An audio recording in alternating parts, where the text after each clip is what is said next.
Hi, I'm jjbarnes and welcome back to the Table Read.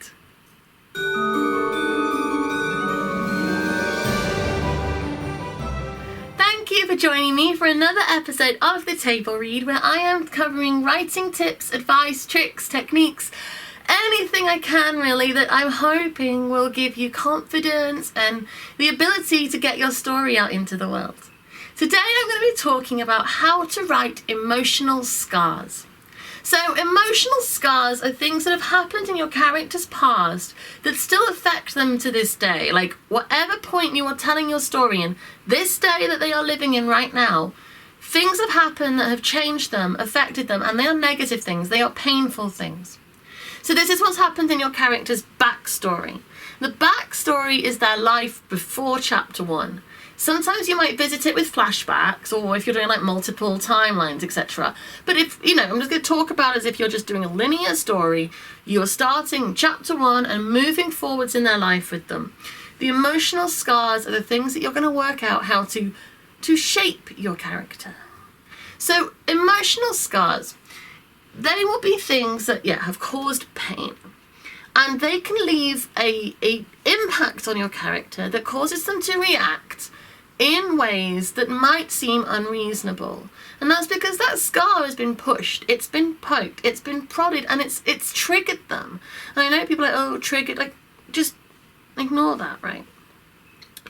When that scar is poked, it triggers a response in them based on that scar, not necessarily the situation that's in front of them right now.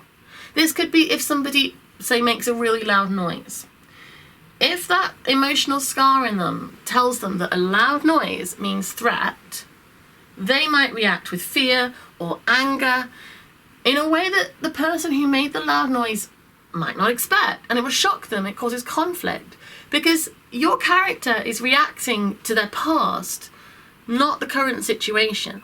And not everyone's going to understand that. So as well as writing the emotional scar of the person, you have to write the response of the other characters. Because we all carry things that not everybody is aware of, and not everybody will understand.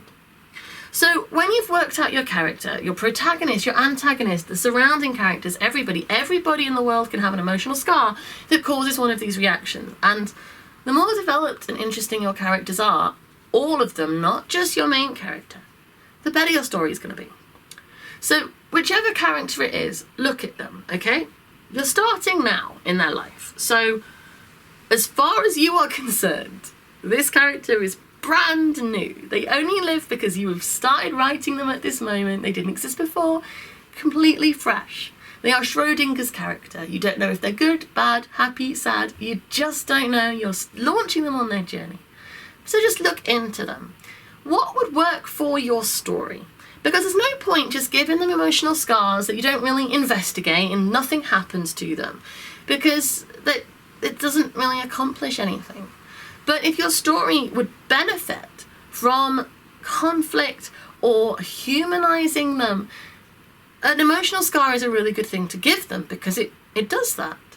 So what would they benefit from? If they're an antagonist character, if they're a baddie character, emotional scars can, they give them humanity. They tell you that this person isn't just being horrible for no reason. They have scars that are shaping them and changing them and making them respond in a hostile way. And they might be doing terrible things, and I'm not saying you have to therefore forgive everybody in your character's life who is bad to them. But it's human. We sometimes behave badly based on our pain, and if you can reflect that in your story, it will just make your story stronger. So what happened to them to do that? If your protagonist wants something, which they should, but whatever it is, they want something, they're holding themselves back. Maybe they want to fall in love. They are like questing for love, dating sites, blind date, just going out for love. But every time the opportunity presents itself, they block themselves and miss out on the potential love of their life. The emotional scar is why. Something has happened that is making them behave in irrational maybe, way. A pain they are carrying with them all the time.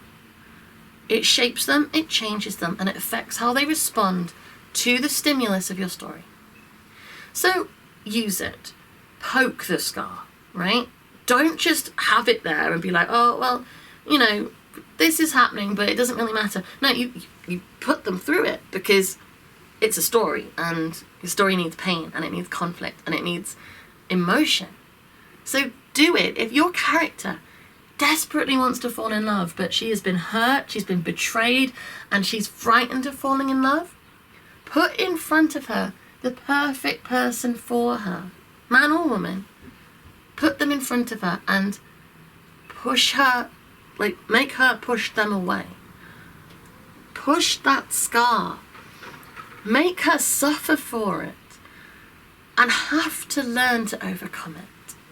Now, not all emotional scars, they're going to overcome them. They're not. Like, some of them are just going to stay with them. And even if she does overcome that emotional scar and manage to address her truth and tell that person that she loves them, you still have it with her. But she can overcome it enough that she can get what she actually wants. But other scars will stay with them and just create this layered, interesting person. Because you need your characters to all be different. You need your characters to all be unique people. And scars are a really good way of giving that. Because then it's not just personalities, and it's not just looks or interests. It's actual damage and response. And if you look at everybody you know, like just 10 of the people you know, just like line 10 of the people up in front of you that you know, you can tell them apart not just by how they look. You can tell them apart by their history. Things that have happened to them have shaped them, changed them. Maybe some of them had an abusive childhood. Maybe some of them had an abusive partner. Maybe some of them were bullied in school or fell and got injured at a really important competition in sport. Everybody's got something that changes and affects them. Yeah, your characters are supposed to represent human or alien, but, you know, just humanity in terms of, you know, emotional depth and layers. And giving your characters these scars, these behaviors, these irrational responses, fear responses, like, you know, like, are they a fight or a flight character? Do they get angry or frightened when presented with a trigger to that emotional scar? It tells you so much about them, and it's so interesting, and you get to create these real, developed, deep, interesting humans. And yeah, we as the audience, we respond to vulnerability. We see ourselves, we understand ourselves, because we watch somebody else struggling with an emotional scar that we either have or have something similar to, and it helps us come to our own awareness. So by giving those things to your characters, using them in your story, making them suffer and struggle with them, sometimes overcoming them, you are creating rich, developed human beings that your audience will respond to, understand, and care about. And that is an incredibly powerful thing in story. So thank you very much for watching my video on emotional scars in your characters, and I hope this has been interesting. Remember, the backstory of your character is everything that came before chapter 1, and it is giving them responses and fears and feelings to things that are happening after chapter 1. Play with them, cause conflict, make them struggle, make them overcome and push through, learn something about themselves, and give your audience the opportunity to do the same thing with them. Thank you very much. If you go to thetableread.co.uk, you'll find loads of articles, interviews, original creative writing, all sorts, everything that I'm putting out there. I've worked with some truly phenomenal and incredible writers. It's been a real privilege bringing everybody together to do this, and I'd love for you to have a look. And let me see, if you subscribe to this channel, I'm putting out videos every Monday, Wednesday and Friday, and more things as well sometimes. And what else? Oh, comment, tell me. Emotional scars and characters. What characters do you love who have them? How are you using them in your story? What do you think? I would love to know. So thank you very much, and I'll be back again soon. Bye.